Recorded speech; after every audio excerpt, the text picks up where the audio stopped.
Hello everybody, welcome back. So I have returned to the Red Rocks. I took a little hike, a little leisurely stroll today through my neighborhood and just came up to the trail. So welcome, I'm so happy to have you here. And behind me you're seeing a part of Thunder Mountain, kind of on the edge of Thunder Mountain here. And it's a bit breezy here in Sedona today, up in the high desert.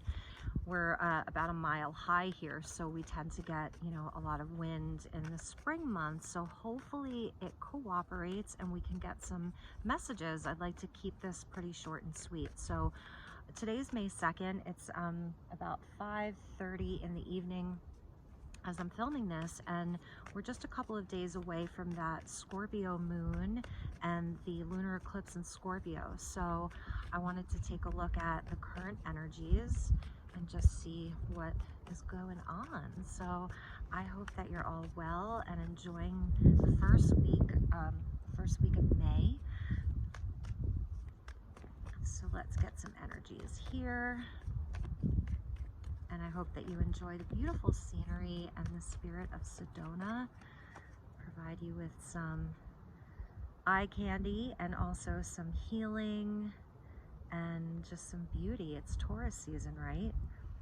So let's get that natural beauty going. Okay, Ace of Swords coming out. So let's see what's with the Ace of Swords, Eight of Pentacles. This is good because I think that there's like a clarity and a focus on what we need to be working on, what we want to work on, like what's feeling aligned with our current state of awareness. So it's a clarity around what we want to be focused on, what we want to be committed to in this now moment. I'm gonna have to put rocks over these cards, which is cool. Actually, I don't mind doing that. So that's cool. And with that is Judgment. So this is like a big clarity and a big shift and a big transformation. So maybe there isn't so much clarity, or like all of a sudden you're having something shine a light on things for you. Bottom of the deck is the Seven of Wands. So this energy to me, sorry, I'm like showing a little skin there. The Seven of Wands there, it's really like tuning out the outside stuff, and it's almost where you can allow yourself in this current moment to like put yourself in a bit of an energetic bubble and tune out the noise. Get into that Zen place, bring it back to yourself. This is safeguarding your energy. And this, I haven't posted them yet, but this came out in the Virgo and the Libra reading. I think this card came out for Libra, and that theme came out for Virgo as well. Aquarius underneath that with the star. And this is like the focus right now is on the higher path. It's on where we are the most spiritually aligned. So even though, because Judgment's coming out, so that's like a transformation, a big wake-up call, and a rising to the occasion around what it is that we want to be committed to and what we want to focus on. Because the Eight Pentacles is sort of like, how we're leveraging into the 10 Pentacles. And the first card out is the Ace of Swords. So it is gaining like this clarity and truth around something very specific. And just because it's Pentacles, it doesn't mean that it's money related or work related. It's just that we're in all of this Taurian energy right now with the Sun, with the North Node, the destiny point. So North Node in an Earth sign about what we value, what we're worth. And that's, the destiny point of the star energy. It's our, being sort of, we have this tether to the cosmic energy, to the cosmos, to our highest self right there. So the destiny.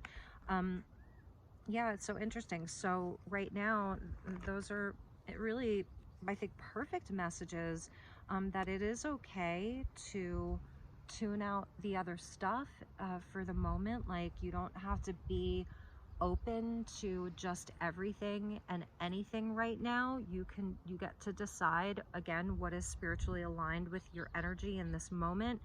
And if that's something that you've been looking at or working on or feeling even some resistance around, It may even, for some people, be resistance around answering this call, or stepping into this new phase, stepping into this, acknowledging this transformation that wants to take place, and this change, because transformation is change, right? So maybe where there's a resistance to change, where there's a resistance for some reason, about where your life is, the direction that you want your energy to head in, to be in. So interesting. I'm feeling like with these two cards at the bottom, it is so beautiful though, because it's an expression of love for yourself and for everything. It's wishing upon a star here. So for many people, there is like this wish and this hope, you know, for something, for some feeling, for peace, for serenity, for something specific that you're working really hard on, you're committed to, you're committing yourself to, you're focusing a lot of your energy into, to come to fruition. So let's see what else we have with that. The Three of Wands. So, you know, it's waiting, and during retrograde time, it's even reevaluating and kind of like just looking out over the horizon to see, you know, how you can make adjustments. And it's also understanding the ebb and the flow of the energies, because, you know, she's a surfer here. So she's looking out to see like, well, how are the waves today? You know, like when I was walking up here, I had to like really take a moment and examine like what direction the wind was coming from, and so which part of the hill I wanted to walk up. And I walked around for a while, and interestingly enough, there was the same, I think it was the same hawk that I saw here the other day, and it just like came out of a tree, and so then I kind of started following its path, and it let me see it twice. So there's something about that. It's like, you know, you look out, and you look at the energy, and you look at, you know, kind of what's going on, you observe, and you observe it, you know, from a higher vantage point, so that you can determine like, okay, you know, oh, how do I proceed? Because this is the fire energy, and that's the action that we take out into the world. And it's our, you know, it's our beliefs. It's, sorry, I had a weird call coming in. Anyway, it's our beliefs, it's, you know, and the action that we take out into the world, the fire principle. So I feel that there is kind of that energy of like, all right, you know, where am I going to plant myself here today? Where's going to be the best spot for me to film? Is it even an okay day to do that? You know, I don't know. I'm going to have to listen to this and see how the sound quality is. So that's an interesting energy.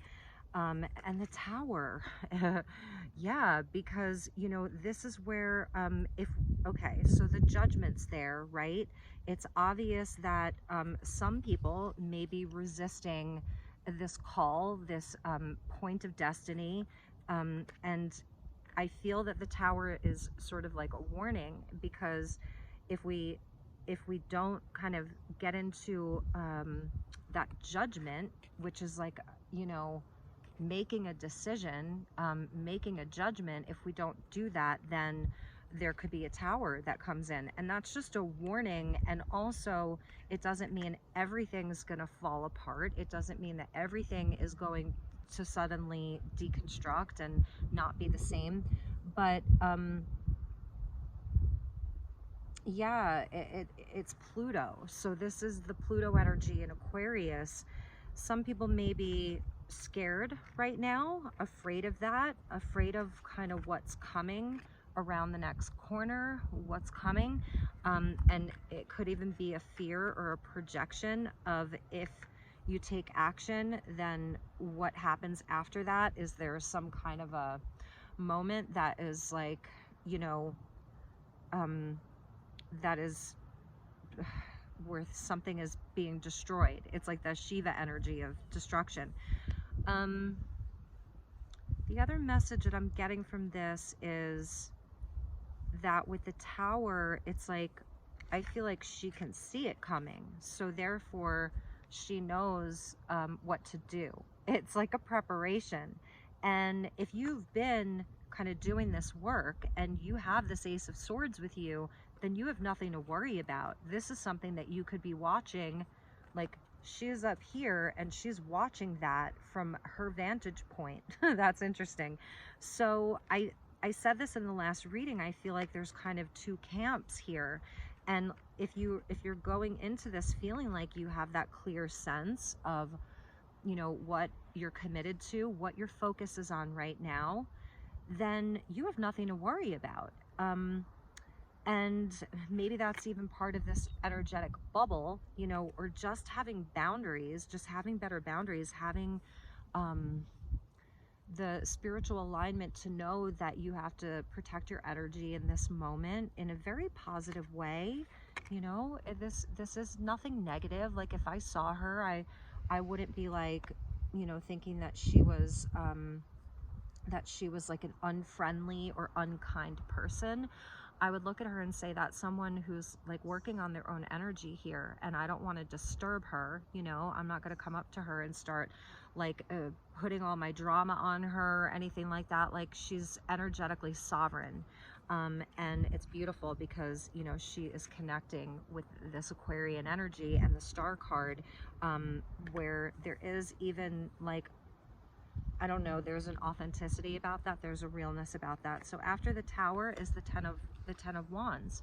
So it's like, yeah, I mean, if you're carrying so much heaviness, that's what's going to be released in the next few days or the next few weeks or the next few months, is a lot of this heaviness of the 10 of Wands, where it's like, you know, this is a lot of the baggage, and it's like a lightening of that load. It's a completion of a cycle with two cards of transformation, the Tower and Judgment, two big cards of transformation, the beginning of a cycle or the potential of a new cycle with the Ace of Swords, having clarity and a truth and being able to express that and being able to be really real with yourself and honest with yourself, because this is like, the Ace of Swords is, you know, it's like Excalibur, it's Archangel Michael that comes in with that.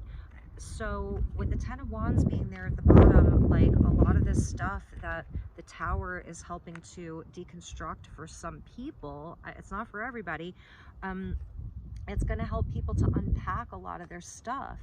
Now, in some cases, you know, they may pack it all up and then be the beast of burden and carry it all with them.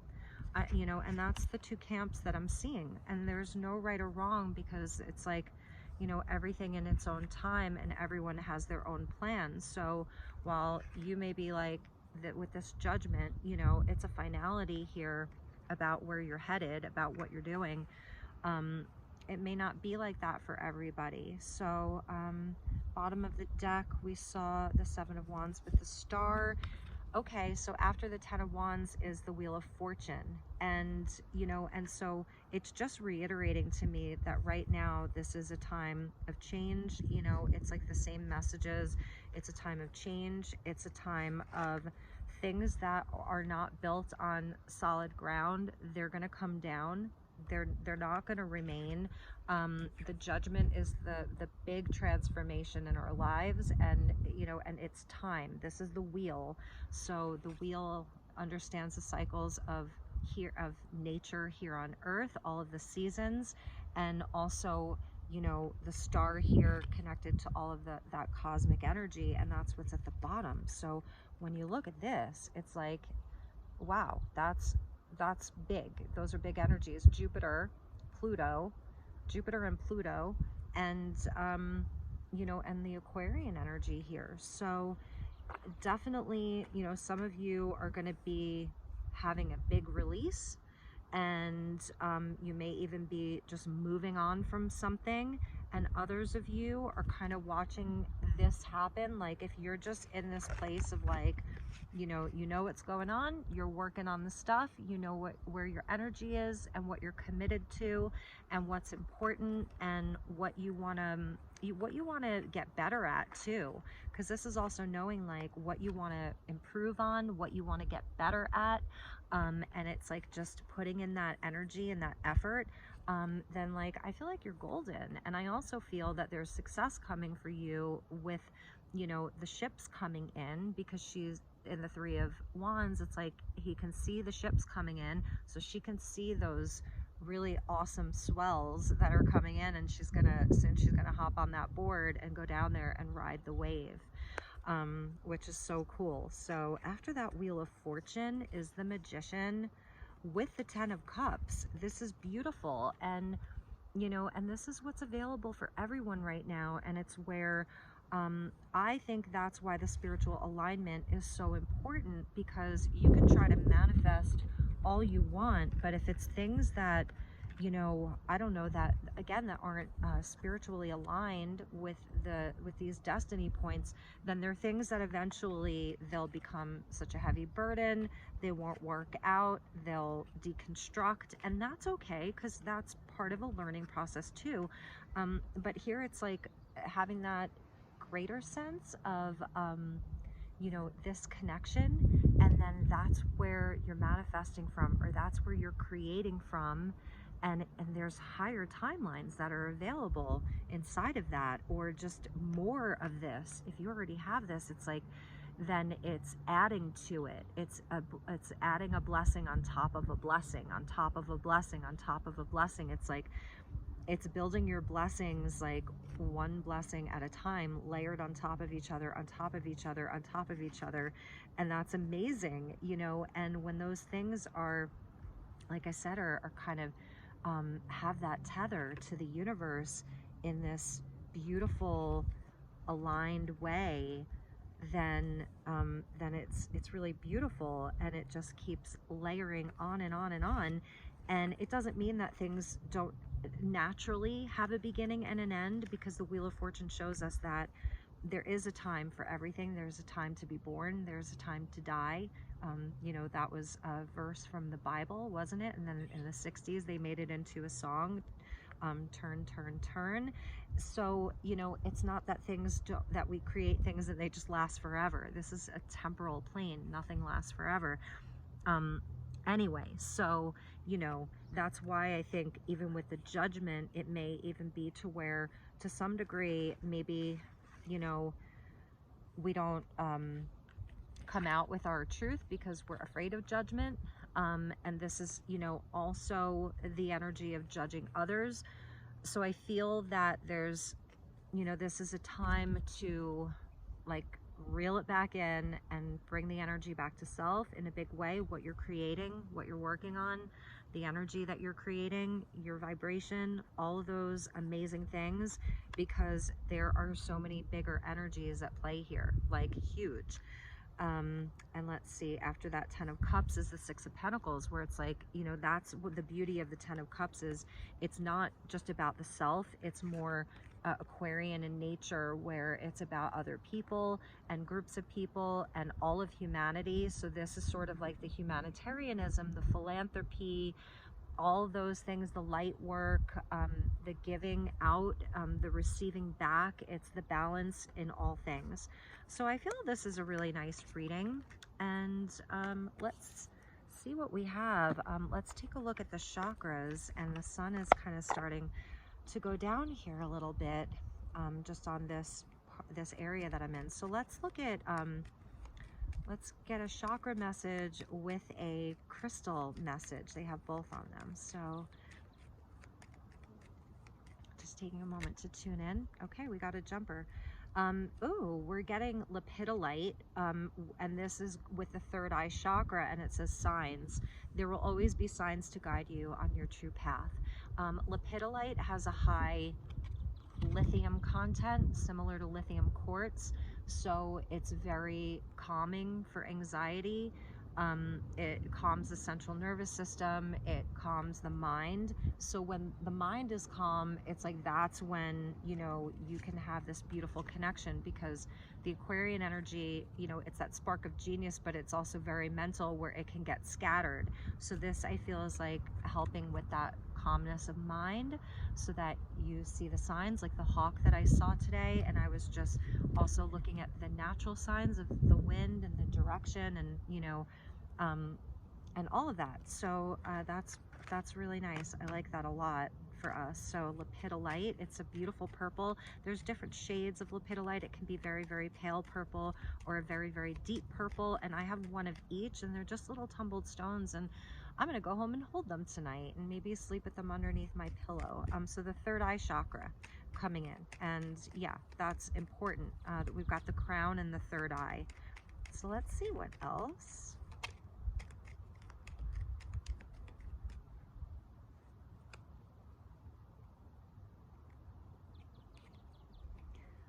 All right, the sacral chakra with fire agate. So this is your womb of creation. It's where you create from, and it says creation, you guys.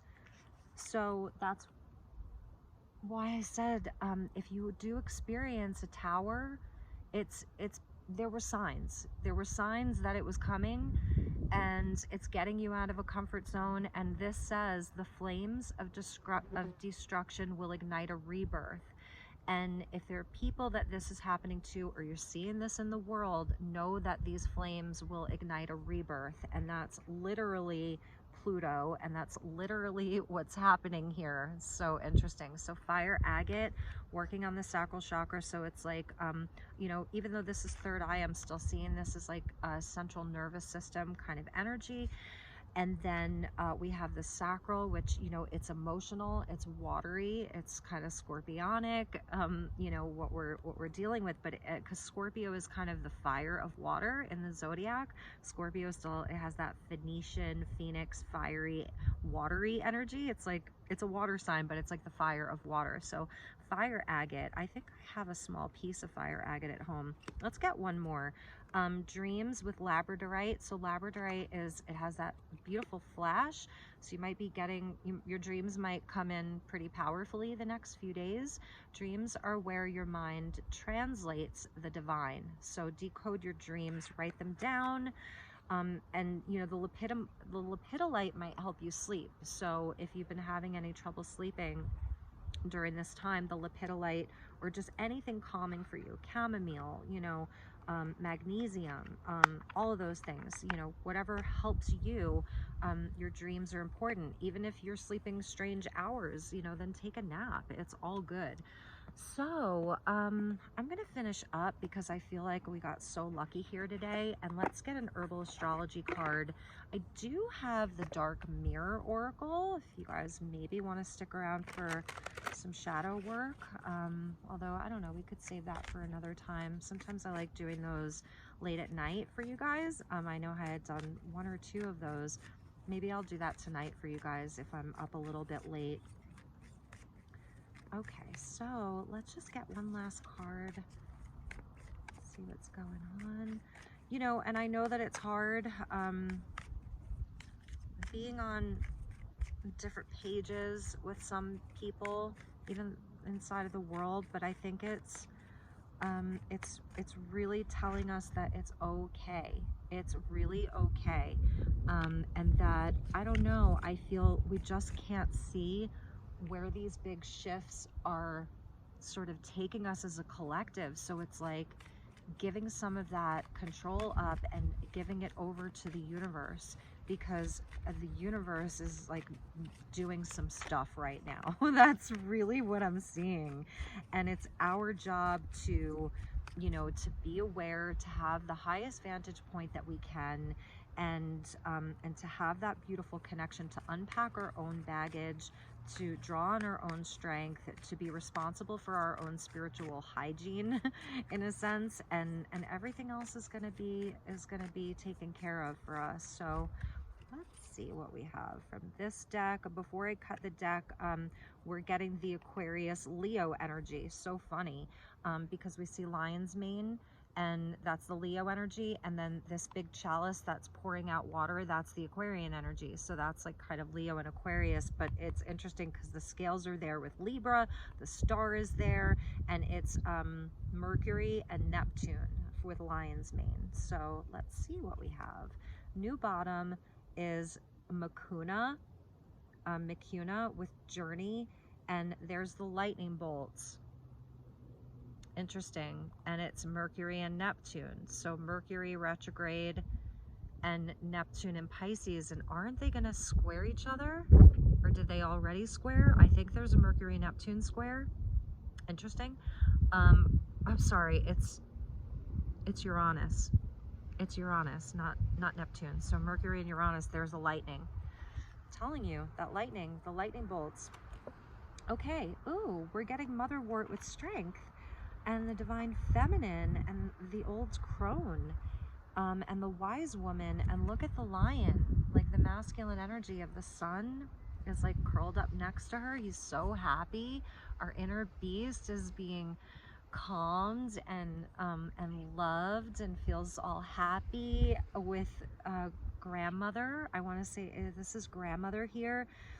This is Mother Earth, is Gaia, and it's Venus with motherwort, and it's a number 13, so that's the death card in the tarot. And let's read it, and then I think I'm just gonna finish up, and I'm gonna just sit and relax here. So okay, a motherwort with strength, and it says strength, essence of creation, and we are in Taurus season when this is happening, and that's the Empress and Venus and creation, so that's perfect. Connecting to the creatrix within, fertility, birth, creativity, inner trust. In the reverse, it can mean weakness, feeling depleted, unopened heart, disappointment, disconnection from creation, and lack of creativity, and this is Venus. So the botanical name comes from the ancient Greek Leon, so it's Lenoris cardiaca. And anyway, so motherwort. So anyway, it comes from the Greek word lion and tail. So we saw lion's mane, right? And this is lion's tail. Interesting. It's almost reminding me of North Node, South Node. So this is the lion's tail. Okay, so I'm sorry. It translates to lion-hearted. Beautiful. You are lion-hearted, so you have courage, and that's what this message is about, is your deep inner strength and your courage. So many cultures have used the motherwort to honor the goddess of fertility because of the herb's association with Venus and the moon. So it was considered a protective plant, especially useful in spells that would guard pregnant women and their unborn children from any envy or evil. So I feel that this is like your unborn creations, the part of your life that is still in gestation, or is still just a tiny seed, or that hasn't even been created yet. It's protecting that from evil, from evil, but from darkness, from from destruction, from whatever. So it was often planted around the home and hung in doorways, and it also is said to keep away guests, unwanted guests, both physical and supernatural. So it was either smoked or burned to use for smoke cleansing, as it would drive bad spirits out of the house. So there may be something about energetically clearing your home, your space, your energy, your body, all of that, and your heart protection, okay? And for counter magic to reverse a curse. Yikes. Okay, so the guidance, like the radiance of a lion's heart, motherwort's energy builds inner trust and confidence. The lion-hearted motherwort is representative of the beauty we possess when we own the power of our gifts and our creativity. Excuse me. So own the power of your gifts and your creativity. Ooh, there is the cutest little gold bug on me. I mean, it was like literally gold. So the goddess, she sits centered as the lion leans on her in a state of peaceful delight, symbolizing the unwavering faith we must keep as we transcend old fears. Venus, her planetary ruler, is like a midwife to our happiness, channeling how we accept and transmit our heart desires. So how are you accepting your heart's desires, and how are you transmitting them? Find new ways to facilitate. Okay, you guys, I think my earbuds might have just gone out. So I might have to talk a little bit louder. Hopefully you can still hear me. But it says, devote yourself to the fertility of your gifts and courageously accept your divine destiny. So I will leave it there because I think that these just went out. Anyway, I'm sending you lots of love and light, and I hope that you've enjoyed this reading. Please do like, share, and subscribe if this was meaningful to you. And if there's anything I can do for you, please let me know. And that's about it, you guys. So have a wonderful, wonderful rest of your week. And I'm going to keep uploading your monthly readings, so look out for those. And yeah, that's about it. So I think I'll give you all a moment if you want to connect with Sedona. I will exit the screen and you can sit here with me for a moment. Alrighty.